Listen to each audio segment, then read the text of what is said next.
சிந்தனை கற்றல் திறனை உருவாக்க அரசு பள்ளியில் மாணவர்கள் உருவாக்கிய கலைக்கூடம் புதுச்சேரியில் அமைக்கப்பட்டுள்ளது. புதுச்சேரி சேலியமேடு கவிஞரேறு வாணிதாசனார் அரசு உயர்நிலைப் பள்ளியில் மாணவ மாணவிகள் கலைக்கூடத்தை உருவாக்கியுள்ளனர். இங்கு நுண்கலைகள், ஓவியம் கற்பது தொடங்கி கல்வி இயல்பான சூழலில் கற்பிக்கப்படுகிறது. தென்னை மரத்துலேருந்து தென்னைக்குச்சி, மட்டை, தேங்காய் கூடெல்லாம் வச்சு வேஸ்ட் ஆகிற பொருளெல்லாம் வச்சு அது வந்து பொம்மைலாம் நிறைய செஞ்சுருக்கோம், சிலைலாம் நிறைய செஞ்சுருக்கோம். நாங்கள் வெளியெல்லாம் போயிட்டு நிறையா கண்காட்சிலாம் வச்சுருக்கோம். நாங்கள் வந்து இங்கே வந்து 1000க்கு மேலே ஒர்க் பண்ணியிருக்கோம். அதை வந்து அது இல்லாமல் கல்லூரி மாணவர்கள்லாம் போய்ட்டு ஒர்க்ஸ் செய்ய கற்று வந்திருக்கோம். ப்ரைவேட் ஸ்கூல் மாணவர்கள் எல்லாருக்கும் நாங்கள் இந்த ஒர்க் பண்ண கற்று வந்திருக்கோம். தென்னை பனை மரங்களிலிருந்து விழுந்து குப்பையில் சேரும் பொருட்களை கலைப்படைப்புகளாக மாற்றுவதில் வல்லமையை பெற்றுள்ளனர் இந்த அரசு பள்ளி மாணவ மாணவியர். இவர்களுக்கு பள்ளியின் நுண்கலை ஆசிரியர் உமாபதி பயிற்சி அளித்து வழிகாட்டி வருகிறார். நாங்கள் ஒரு கலைக்கூடம் உருவாக்கியிருக்கோம். இந்த கலைக்கூடத்தில் பார்த்தீங்கன்னா ஓவியம் மட்டும் இல்லாமல் மாணவர்கள் சிலைகள் செய்கிறது, கைவினைப் பொருள் செய்கிறது எல்லாத்தையுமே இங்கே கற்றுக்கலாம். சிபிஎஸ்சி ஸ்கூல், இன்டர்நேஷ்னல் ஸ்கூல்லாம் ஆர்ட் லேபு, ஆர்ட் கிளப்புன்னு வச்சுருக்காங்க. அதே மாதிரி எங்கள் பள்ளியிலையும் நாங்கள் வந்து இந்த கலைக்கூடத்தை நாங்கள் உருவாக்கியிருக்கோம்.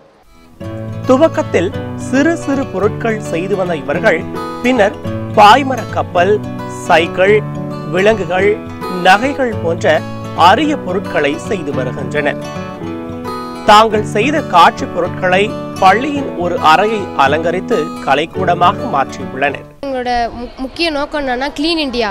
அதை பற்றி தான் நாங்கள் வந்து இப்போ நிறைய பிளாஸ்டிக் வச்சு நிறைய பண்ணிகிட்ருக்கோம். எல்லோரும் வந்து பிளாஸ்டிக்கை மண்ணில் போடுறதுனால சரியாக மக்காமல் அது நம்மளுக்கு தான் ஆபத்து தருது. அதை வந்து நாங்கள் ஏன் வேஸ்ட் ஆகணும், அதை வச்சு நம்ம புதுசாக ஒன்று செய்யலாமேன்னு சொல்லிட்டு தான் நாங்கள் வந்து பிளாஸ்டிக்கை வச்சு நிறைய பண்ணோம். அது ரொம்ப யூஸ்ஃபுல்லாக இருக்குது. அது நாங்கள் மட்டும் இல்லாமல் கல்லூரியிலாம் போயிட்டு அவங்களுக்கும் சொல்லித்தரோமா. நாங்கள் வந்து எல்லா பொருளும் வீணாக்கக்கூடாது அப்படின்னு ஒரு இதனால தான் எங்களோட கூடத்துக்கே நாங்கள் அழிவின் உயிர்ப்பு அப்படின்னு சொல்லிட்டு தலைப்பே வச்சோம். அதனால் யாருமே வந்து மேக்ஸிமம் எல்லோரும் வேஸ்ட் ஆக்காதீங்க.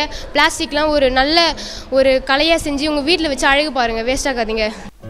இது தொடர்பாக நுண்கலை ஆசிரியர் உமாபதி கூறுகையில், வகுப்பறையாக இல்லாமல் ஓவியம், நுண்கலை பயிலும் இடத்தை கலைக்கூடமாக மாணவ மாணவிகளே உருவாக்கியுள்ளனர். இவ்விடம் இயற்கையோடு இணைந்த வகையில் பன்முகத்தன்மையோடு இருக்கிறது என்றார்.